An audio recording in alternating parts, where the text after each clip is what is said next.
It is a Monday morning, and welcome to Big Brother Mzansi Hangout. I have the winner of Big Brother Mzansi sitting next to me. How do you feel, Mandla? Jeez, congratulations, man. Thank you, You guys. look very calm.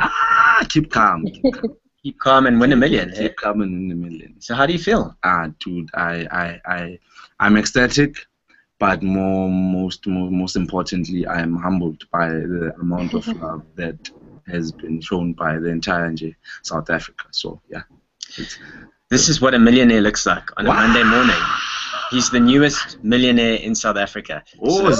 So I've got two people sitting with us today, and they would like to they want to chat to a millionaire. Let's chat away. Jocelyn and Sipilile. You want to say hello to Mandla?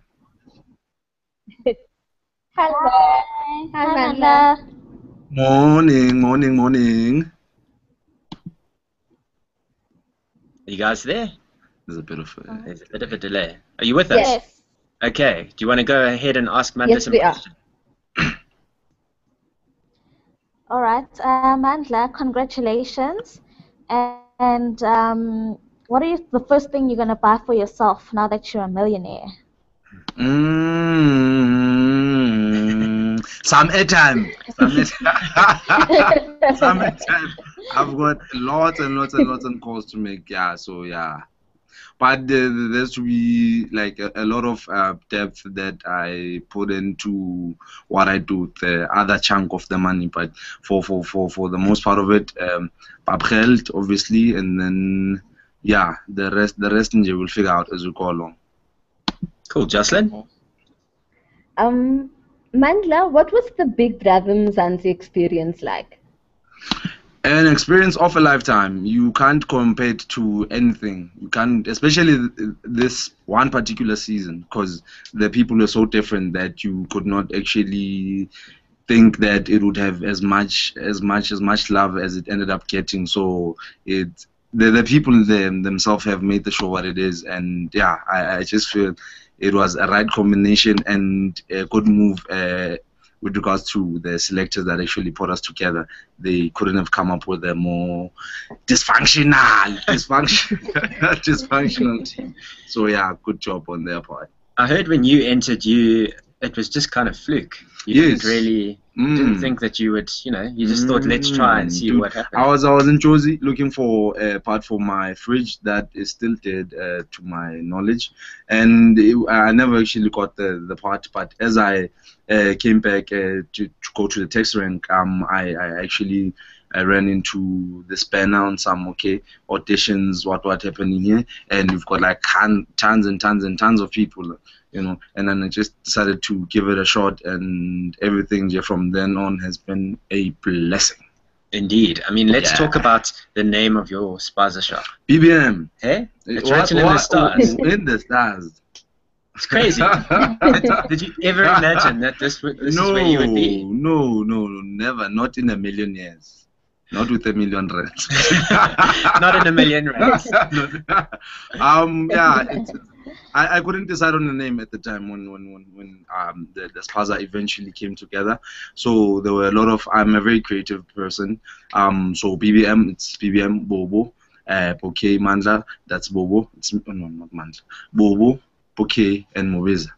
That's me and my three sisters. But it also stands for Black Businessman. It also stands for Paya Pelangrak Mense, because I feel as though my customers are very, very important, and as such they had to, take a share and ownership of the company. Yeah, it's a company. As well.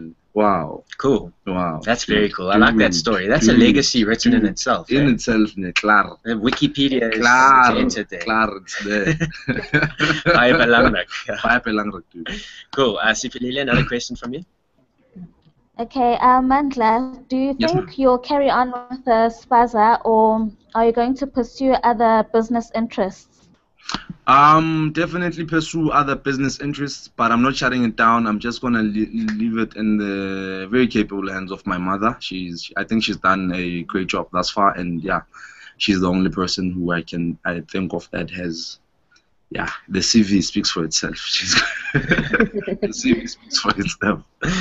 Good. Mandla, what are some of your highlights from the show? Highlights. Like I keep on saying, each and every one of those days was a highlight because there'd be something that is just out of the ordinary happening there. Well, ordinary to us, but out of the ordinary within the context of the game, whether it being Lexi snapping or Mzamo being fabulous or MK being MK or Saul tattering all over the kitchen, like or Vanessa Tostin just being ignorant sometimes, but you know it comes from a good place, so you just stand there and you just like, okay, can you say that again? And like each and every one of those 63 days for me was an adventure, in especially the Sundays as well, where you just sit there and you sit back and wonder, you know, could it be me that's going home tonight? And each and every time you come back, you feel as though, you know, you're doing something very, very different and appreciated by the people out there. So you try as best as you can to keep at it and be you. Like, this is the one show that actually just wants you to be you. Other shows, they want you to be someone else, pretend to eat grass. Who eats grass? Who lives in a beach? Who lives? Well, you could now. No. So like this is the one show that I feel for me.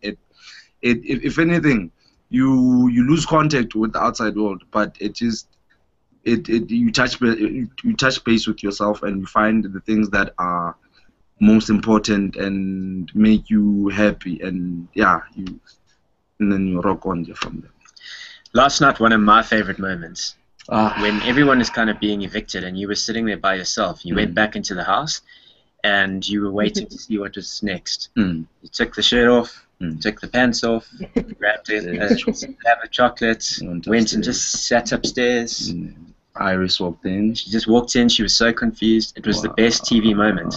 You should look at it again. It's hilarious. I promise you, I was sitting there going, he's just sitting there like this, dude, eating your chocolate. The thing with Big Brother, and I mean the guy Big Brother, you never know when he's being a guy and he's just pulling your leg, and you don't know when he's just being stern on some go back to the house. So up until you are really, really willing to take that risk on some, okay, this guy, he says you must go home, but really just means that, okay, go up the stairs or whatever. I didn't even look on the sides as to what is going on upstairs and whatever. I just went from the party zone straight to the house, and I knew that, okay, if it was only Iris and I, two things could happen. We could chill there for probably another week, and then have the finale the following week, or whatever happened is all. Because as soon as that his voice came back on, I was like, no, girl,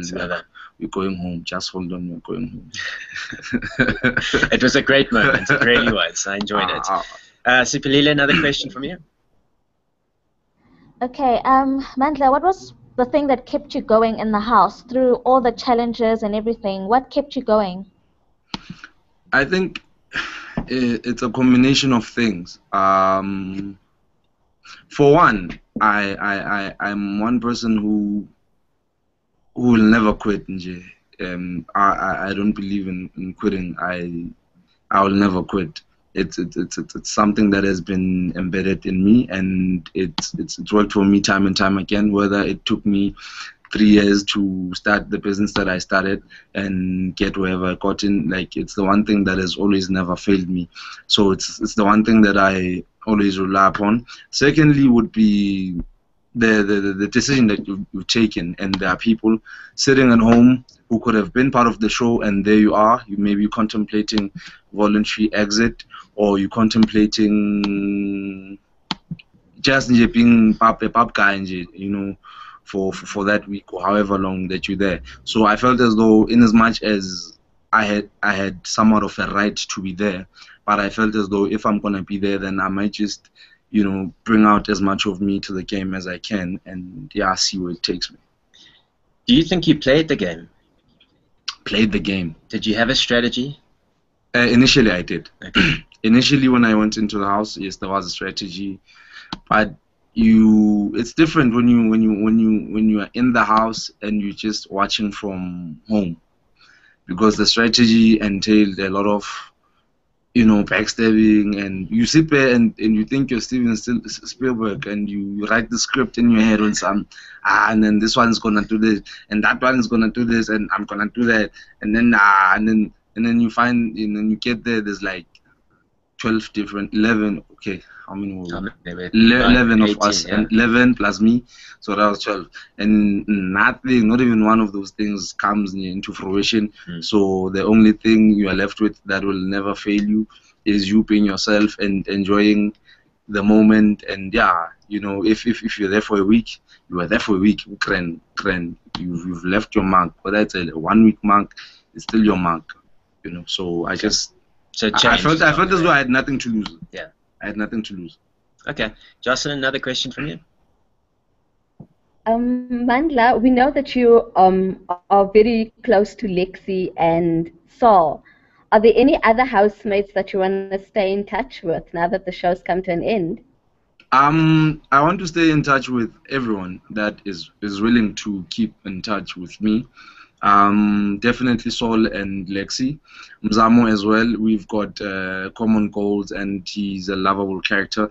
Everyone, Tando, Vanessa, Josi, even the chambermaids that I met for the first time last night.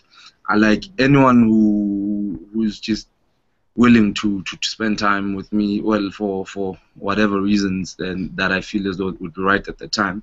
Yeah, I don't have beef with anyone, even Jace, anyone. All of them, in fact, all of them at once. Sure. Okay, so there's a lot of people asking questions about what's next for Mandla and Lexi. Sure, Mandla and Lexi. Is it really Mandlexi? Mandlex. Yeah.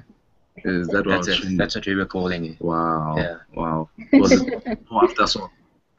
Because in the house, he's the one that came with it. No, then probably after Saul. After Saul. Yeah. Yeah. And then just cottoned on, and everyone started using it. Mandlexi. Honestly, we will just rock it one day at a time. You know, I have a lot of explaining to do with regards to my girlfriend whom I was seeing at the time, and yeah, with Lexi as well, we still need to touch base, you know, figure out how we're gonna do this thing. But nothing has changed. Like everything I said in that house about how I feel about her or felt about her at the time still stands. It was not a game. Okay. Yeah. So we'll wait and see what happens. Sure, Ndun. Nice. Okay. Any other questions that you want to ask before we wrap it up, you two? No, nothing. I think you've answered all my questions, Mandla. All the questions have been answered. Sibilile, anything from you? You all good? I'll rock the last one. I'm good. Can I say something? Yeah, go for it. Go for it. I'd like to thank the entire South African community for loving the show again, and them all. Mzansi Magic for affording us the opportunity. I feel as though I can't say this enough. And people, like, when we bump into each other, wherever, at the mall or wherever, especially now that I'm only just a day or so out, you know, if I don't give you that as much time as you would have liked, or I know I would have liked, please don't take it personally. Like, we have to see a lot of people, like, have to see a lot of people and get as much love back to the people that gave it. So in as much as I'd like to sit there with you for 10 years and just catch up and find out what your highlights and everything, but you know, other children as well, they must get a piece of the action. Okay. So, well, then if they can't see you in person, they can follow you on Twitter. Hey? On Twitter, it's ENMCLOUD. Slowly. Ian McLeod. There you go. EENMCLOUD. Check, there's a musician in you coming up. That today. guy is coming. It's a hit song already. Platinum. Well done. Congratulations again, and thank you for entertaining us for the last couple of months. Thank you, Luna. It was a pleasure. And good luck spending all the money. I'm not spending. Saving. Thank you for watching. We'll catch you soon. Luna, ta-ta.